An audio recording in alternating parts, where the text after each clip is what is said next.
Hey guys, and welcome back to Hoosier Hardware. Today we're taking a look at my new daily driving laptop, and this is the Razer Blade Stealth. This one features an MX150 dedicated GPU, an upgraded SSD up to 512 gigabytes. That was a personal upgrade just because I had one laying around that could fit into this thing to give me a little bit more storage, and it does feature an i7 processor. And I want to talk a little bit today about just why I upgraded from my 2017 13-inch MacBook Pro to the Razer Blade Stealth, and really just sort of detail why it was the right fit for me.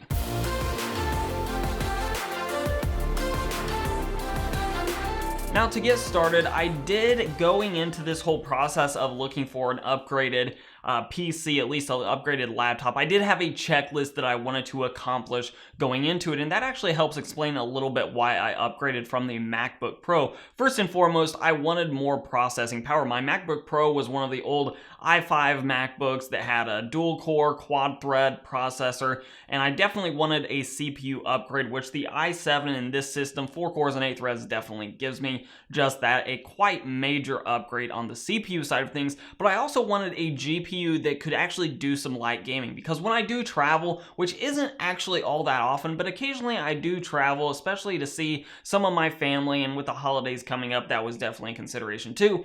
But when I do travel, I do want to have the ability to do some light gaming, even if it's just over some more retro style titles. Things like the Age of Empires 2 Definitive Edition just launched, with which this computer can run absolutely admirably. Also some light esports titles. Overwatch and Rocket League both run just fine on the MX150 here. So that does give me a little bit more flexibility when I'm on the go to actually game, being that it is a Windows-based laptop, whereas the MacBook Pro, obviously, I could put Boot Camp on it or just continue to having run it on Windows. I could do it that way. The problem with the MacBook Pro is not only do I have sort of a weak CPU to begin with, but I also don't have a dedicated GPU for gaming. Now, it could handle some very light games, especially ones that just didn't really demand much of a GPU, but this gives me a lot more flexibility in the gaming regard. And then on the content creation side of things, and that's where that i7 comes into play a little bit more, is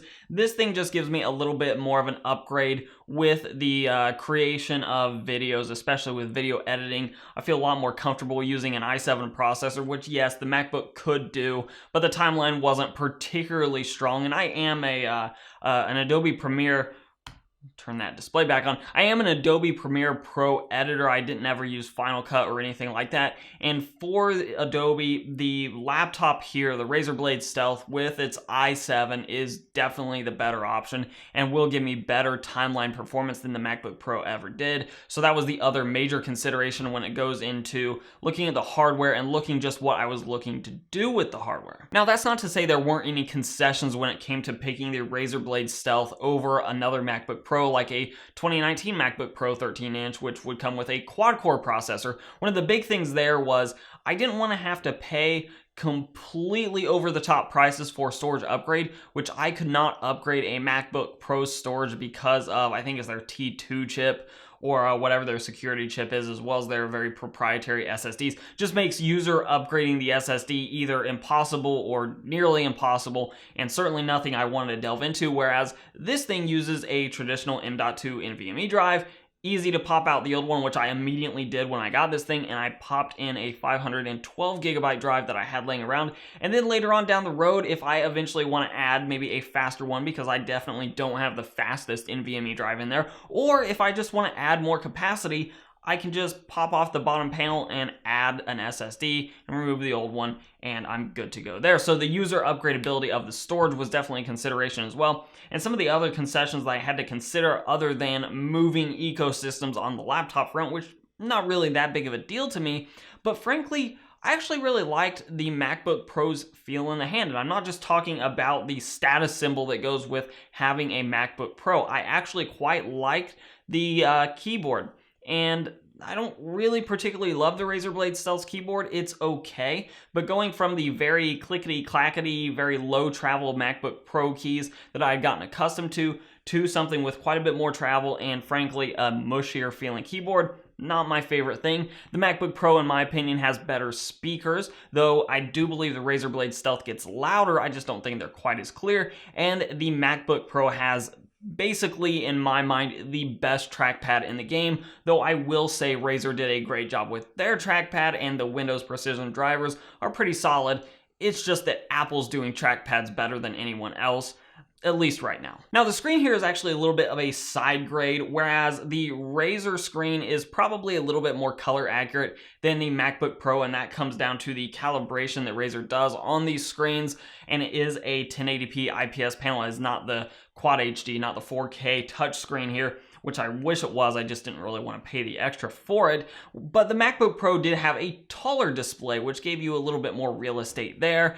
The screen to me is a little bit of a wash. It's not really a downgrade, not really an upgrade either. It's kind of an odd side grade where you trade off a little bit, but then maybe get better colors and that sort of thing. And most video content, let's be real, is 16:9 aspect ratio, which is exactly the aspect ratio of this screen. So I don't really have a big issue with it there. So this will be very interesting moving forward with a very much different laptop than a MacBook Pro. It'll be interesting to see when I actually do travel, how much I utilize some of those features I was kind of looking for in the first place. Things like gaming on the go or editing videos on the go, which typically when I travel, what I do is I have some videos filmed, just not edited yet, and then I load them up on the laptop and take it with me. Having that extra storage gives me a little bit more flexibility with that, being able to put all the video files on the laptop and not so much having to have external media like an external hard drive or external SSD. So hopefully all that goes very well, but it will be interesting to see if I end up actually with them available using some of those features as I travel along, or will it be one of those things that I basically just watch some Netflix, some YouTube on, and for the most part it just stays in the bag after that. So time will tell on that front, but those are the reasons that I switched from a MacBook Pro 13-inch to the Razer Blade Stealth. I do want to hear from you guys though. If you have a MacBook Pro or a Razer Blade Stealth or just another one of these sort of Ultrabook form factor laptops, let me know why you picked the laptop you're rolling with. And if there's an upgrade in the near future, maybe a side grade, maybe just a change of platform, or whatever the case may be, let me know all about your sort of smaller form factor laptops in those comments down below. And of course, if you like this video, give it a like, share, subscribe, and comment. All those things are very helpful for the channel. You can follow me both on Instagram and on Twitter at Hoosier Hardware. And as always, I'll add YouTube, queue up a couple more videos for my channel for you to watch. I'm Shane with Hoosier Hardware, and I'll see you guys in the next video.